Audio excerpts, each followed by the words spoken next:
Bonjour Laurence, merci d'avoir accepté ma proposition d'interview. Bonjour Steven. Écoute, je suis très content de te recevoir dans mon émission. On s'est connus à la conférence Paris Eligio au campus Eiffel, de cette conférence où j'ai réuni les descendants de Gustave Eiffel, Philippe Coupré-Eiffel et Pierre de Coubertin, Alexandra de Navassel de Coubertin. Pour résumer qui tu es donc l'arrière-petite-nièce de Georges Clemenceau, vice-président de la Fondation Clemenceau à Paris et auteur, avec Pascal Garnier, dessinateur de mon ami Georges, une BD pour enfants. C'est ça. C'est tout à fait ça. Ouais, Donc on voilà. va parler de Georges Clemenceau, qu'on connaît de nom, mais pas forcément tout ce qu'il a fait. Même moi, j'ai découvert vraiment son parcours. C'est incroyable. Donc là, ce que j'ai noté, donc c'était un homme d'État et un journaliste qui fait une figure dominante de la Troisième République. Aussi, il a été un contributeur majeur à la victoire des Alliés pendant la Première Guerre mondiale, rédacteur du traité de paix d'après-guerre, président du Conseil, et aussi il a créé le ministère du Travail. Ça, je ne savais pas du tout.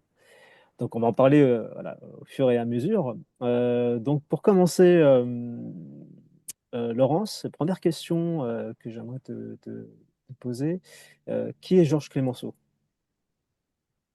Georges Clemenceau, par rapport à moi ou d'une manière générale? Par rapport à, d'une manière générale.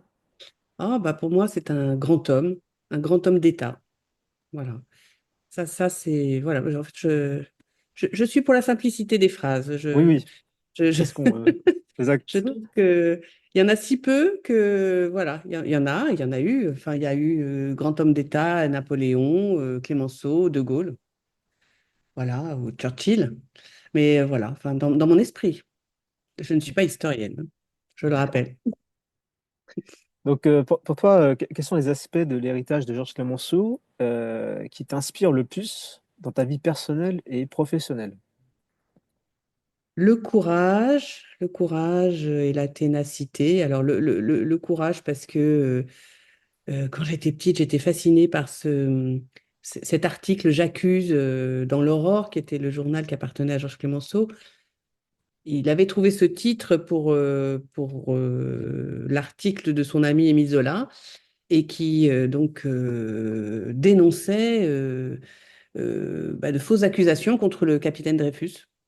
Donc ça, j'étais très fascinée par à la fois le titre très fort, très percutant, et la beauté visuelle, puisque moi, je me promenais au musée quand j'étais petite. Voilà, et d'autre part, les photos de lui dans les tranchées. C'est quelque chose. Donc, de me dire, ah oui, même très tard, on peut faire encore des choses. Voilà. Comment la figure de Georges Clemenceau influence-t-elle ta vision de la politique actuelle? Comment la vision? En tout cas, toujours pareil. Moi, ce que j'apprécie beaucoup, c'est les femmes et les hommes d'État qui ont du courage. Il n'y en a pas beaucoup, il y en a, et qui ne changent pas d'avis tout le temps, au gré du vent. Et, et puis, surtout ceux qui ont une vision pour la France, quoi. Alors, par rapport toujours à Georges Clemenceau, est-ce que tu as quelques anecdotes sur lui que le public on ne connaît pas?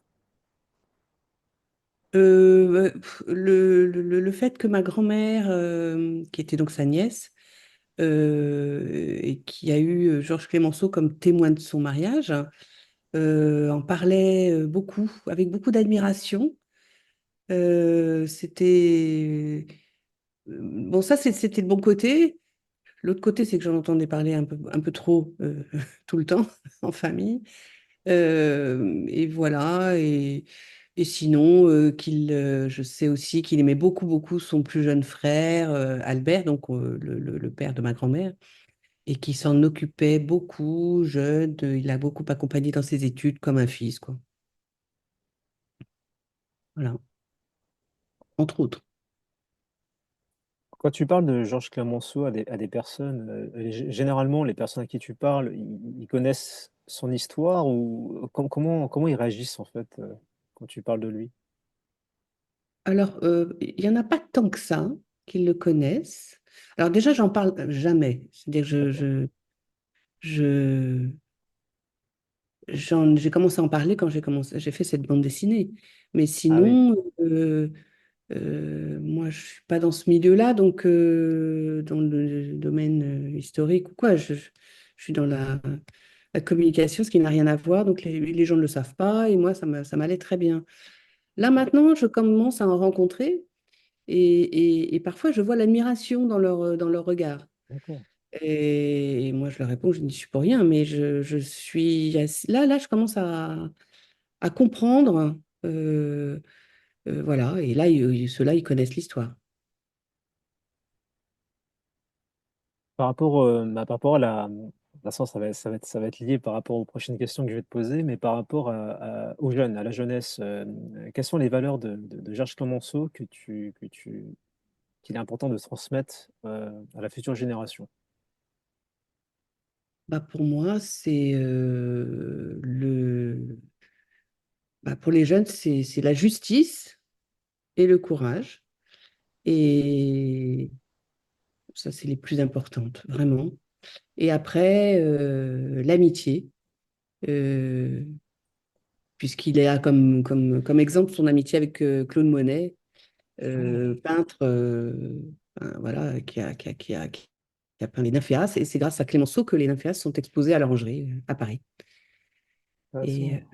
ça, c'est formidable de connaître leur histoire à eux deux. C'était des échanges de lettres extraordinaires. Ouais, et puis ça le rend humain, Oui, c'est ça. ah, c'est super intéressant. Du coup, cette correspondance entre les deux, elle est accessible quelque part? Ou pas du tout. Ah oui, oui, il y a beaucoup de livres, hein. Beaucoup, Hmm, dont un de mes amis, Alexandre Duval-Stala, qui a repris aussi des courriers. On en trouve beaucoup au musée Marmottan. Il y a énormément de choses. Euh, et puis partout. Non, non, même sur, au musée de l'Orangerie. Enfin, quoique, je sais pas, peut-être moins, mais sur au musée Internet, Marmottan, c'est sinon. certain. Oui. Oui, enfin, partout, on trouve il y a énormément de choses. Et c'est formidable. Franchement, j'ai assisté à une lecture un jour de deux acteurs qui lisaient chacun le rôle de Clémenceau et Monet les lettres. Donc, ils s'écrivaient.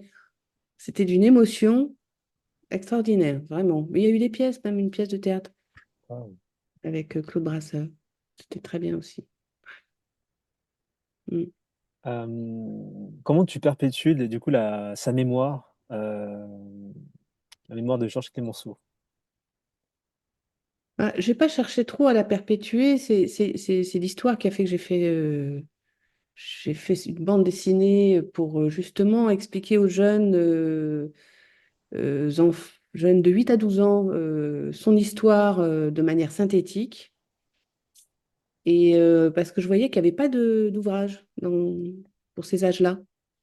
Et, et qu'on le voyait comme poussiéreux quand même, Georges Clemenceau. Et moi, je me disais que c'était dommage. Et du coup, voilà, j'ai fait cette bande dessinée, j'y ai pris goût.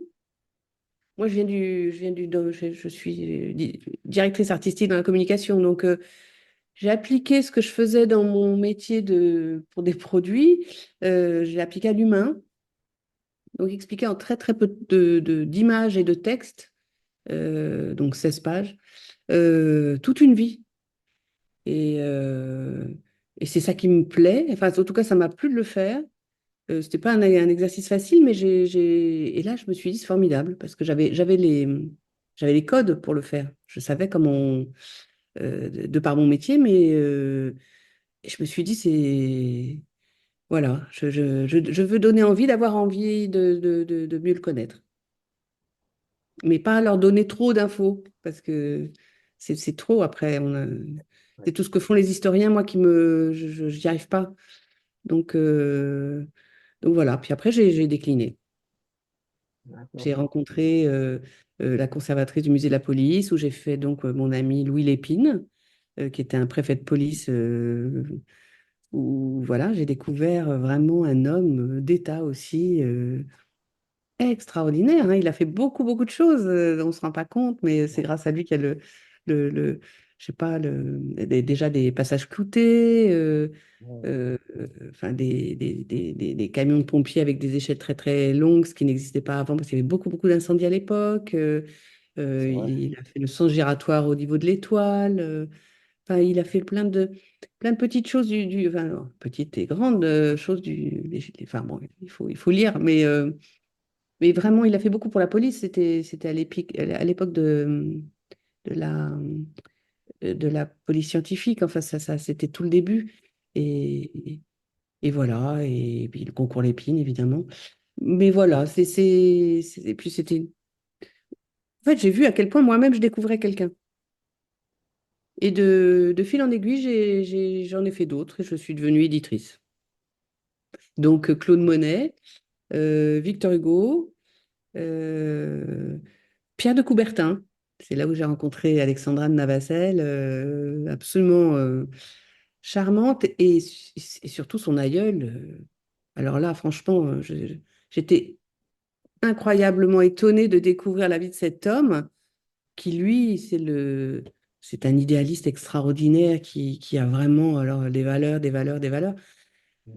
Donc voilà, et je me disais, mais personne ne le connaît en France, enfin très peu de gens ne connaissent pas Beaucoup de sa gens, vie. c'est ça. Il est français, il a fait quelque chose d'extraordinaire, international, c'est fou, c'est fou, c'est fou. Donc voilà, je continue. Là, je suis sur Lucie Aubrac, qui est une résistante, pareil, d'un courage exceptionnel, une grande amoureuse. Et puis, il y en aura d'autres. Voilà. C'est ça qui est génial à travers ce que tu fais, c'est que tu revisites l'histoire, on réapprend du coup au niveau des personnes qu'on croit connaître, mais finalement on ne les connaît pas assez bien. La petite question qu'on me pose moi-même assez souvent, Laurence, du coup à travers tous les personnages que tu as publiés, c'est quoi le point commun qu'ils ont, Des valeurs. par Des exemple? valeurs et français. J'ai choisi pour l'instant de me cantonner à la France. Mais je pourrais, il y en a d'autres. Par exemple, les valeurs. Quelles valeurs? Oui. Ouais, Bah, quelle valeur dans lequel ils se ressemblent, quoi. quasiment, le courage revient très souvent. D'accord. Homme ou femme d'État, je sais pas, Monet, c'est un peintre, d'accord, mais enfin, il a donné quand même ses nymphéas à l'État parce qu'il n'avait pas pu participer à la guerre en tant que soldat. Victor Hugo, humaniste, républicain, sont des hommes ou des femmes, ouais, parce que même Lucie Aubrac, ils défendent vraiment les plus démunis. Georges Clemenceau, qui était médecin, il s'occupait tout le temps des plus démunis. Il allait sur les tranchées. Enfin, voilà, je dirais que c'est en tout cas, je retrouve systématiquement, sans beaucoup le chercher, ces valeurs-là. Alors, on pourrait se dire que c'est, euh, c'est vraiment les valeurs françaises de liberté, égalité, fraternité. Oui. Voilà. Donc alors tous ces livres, on les retrouve sur ton. Alors j'ai le site collectionmesamis.fr, c'est ça? Voilà. Euh, on peut les retrouver dans les librairies également? Non, pour l'instant, j'ai fait le choix de les vendre que dans les musées. D'accord. D'une part parce que je débute, je suis pas, je suis une toute petite éditrice. Euh, et puis avec Coubertin, j'ai pu le vendre dans les mairies beaucoup parce qu'il y avait tout le parcours de la flamme olympique. Et il y a qu'un seul musée à Lausanne où c'est vendu, hein. Donc non, je suis un peu en... bah, j'aimerais beaucoup rencontrer un distributeur ou même un éditeur. Enfin bon, j'ai pas vocation à garder. Enfin moi, ça fait beaucoup de choses dont je m'occupe, donc je Mm. préférais déléguer toute la partie diffusion, édition et ne m'occuper que de décliner ces personnalités. Ouais. Comment tu fais, en parlant de travail, dans ta démarche, quand tu contactes un descendant, comment tu le trouves? Et puis, c'est quoi les questions que tu poses généralement? Ah, bah, c'est toujours la même. C'est-à-dire que, bon, j'essaie de ça, de les trouver, c'est sur Google, hein, il y a pas d'autre. Enfin, sauf là maintenant. Euh, enfin, pour les prochains, j'ai quelques contacts, donc je les garde. Mais je sais pas, enfin, Alexandra, c'était, voilà, je me présente, voilà ce que je fais, et j'aimerais vous rencontrer pour faire une bande dessinée sur votre aïeul. J'envoie un exemple de ce que j'ai fait, donc Georges Clemenceau par exemple, ou un autre, et voilà. Et donc tout de suite, Alexandra m'a dit, mais bien sûr, avec plaisir, rencontrons-nous, quoi. Voilà. Et là Oui, j'explique la démarche. Pour Lucie Aubrac, j'ai écrit un mail à la fille de Lucie Aubrac et en lui demandant si c'était d'accord. Et elle m'a répondu que oui, s'il n'y avait pas d'erreur. Je lui ai dit qu'évidemment, que je lui ferais relire. ouais. C'est, voilà, avec plaisir. Aussi simple que ça. Mais Ah oui. c'est des relations humaines, quoi, avant tout. C'est ça qui compte. Ah oui, alors là, et puis si c'est compliqué, je fais pas. Exact. Oui. De toute façon, quand c'est compliqué, ça passe pas, quand c'est pas fluide, c'est que c'est pas bon. C'est ça. Ou pas le bon moment. Oui, ou pas le bon moment, tout à fait. Donc, en parlant de toi, du coup, Laurence, est-ce qu'il y a des... Alors moi, j'ai mis défis, mais plutôt, est-ce qu'il y a des désavantages? Quels sont les avantages et les avantages d'être une descendante? Bon, quand j'étais petite, c'était un poids. On, on en entend parler tout le temps, on comprend pas bien pourquoi. Et puis quand on comprend un peu qui c'est, on se dit, oh là là, je ne serai jamais à la hauteur. Du coup, c'est pas formidable. Après, en grandissant, ça devient une fierté. Mais j'en parlais pas spécialement, mais je commençais à comprendre qui c'était. Et puis bah, aujourd'hui, c'est un exemple qui m'inspire pour faire de mon mieux dans mon projet d'éditrice pour justement, euh, voilà, ces valeurs, je me les applique et j'essaye d'aller au bout, de faire le mieux que je peux dans mon domaine et de me dire, c'est pas grave, voilà, je serai jamais à la hauteur, je ne ferai jamais rien comme lui, mais euh, j'essaye de les faire connaître. Ce qui est déjà énorme, je trouve. Donc, Ah, en tout cas, ça correspond à mon ancien métier, donc je me dis, voilà, j'étais dans la communication et franchement, comme tout le monde, enfin comme c'est vraiment un métier aujourd'hui, je me dis, qu'est-ce que je suis allée faire dans cette galère? Et là, maintenant, je comprends. Parce que jamais plus je ferais ce métier dans le sens où enfin, je trouvais ça même dommage d'avoir participé à ce système. Mais aujourd'hui, eh bien, j'ai appris à synthétiser et à pouvoir dire des choses de manière le plus synthétique possible pour que les gens gardent un minimum d'informations et surtout, c'est leur donner envie d'avoir envie. oui, C'est vraiment le plus important pour moi. oui. Alors Laurence, là, j'ai dit tout à l'heure où est-ce on pourrait retrouver du coup les ouvrages, donc collection mesamis.fr.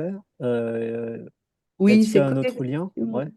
C'est d'un seul tenant parce que j'ai appelé cette collection Mes Amis, enfin collection Mes Amis, parce que j'ai privilégié de garder que le prénom de ces personnalités, de ces femmes et hommes célèbres pour les rendre plus vivants, Oui, plus sympathiques.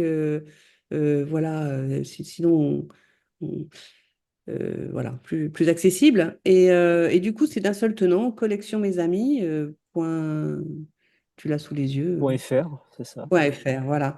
Donc Oui. ça, il faut vraiment l'écrire parce que je ne suis pas très bien référencée. Je mettrai le Euh, lien dans la description de notre vidéo pour que les personnes ah, puissent mais c'est cliquer. gentil. Mais sinon, c'est surtout de m'envoyer un mail. Tu Oui, peux mettre mon mail. Moi, j'en d'accord. envoie, enfin, j'en Je vais envoie tout tout mettre. souvent parce que les musées m'en recommandent. T'as Donc, moi, Instagram aussi, j'ai vu. et Instagram. Oui, Oui. super. Mm. Bah, je mettrai ton site, ton mail et l'Instagram. Comme ça, il y a tout. C'est gentil. Bah, je t'ai envoyé un mail où il y a un petit peu tout réuni en signature. Génial, Laurence. Pour finir, est-ce que tu souhaiterais dire quelque chose que tu aimerais évoquer, un thème ou pas du tout? Évoquer un thème? Oui, pour un mot de la fin, quoi. Oui. Ah, bah le mot de la fin, ça serait que oui, j'aimerais que à travers ces bandes dessinées, inspirer nos héroïnes et nos héros de demain. Ça, c'est oui. J'aimerais qu'à travers, j'imagine toujours un enfant lire cette bande dessinée, une des bandes dessinées, de se dire, ah oui, oh là là, c'est possible. Donc moi aussi, je peux le faire. En tout cas, merci beaucoup, Laurence, pour ce moment de partage. Et comme je dis toujours, l'aventure continue. Oui, Steven. Et je te souhaite plein de choses, plein de bonnes choses. Merci, Laurence.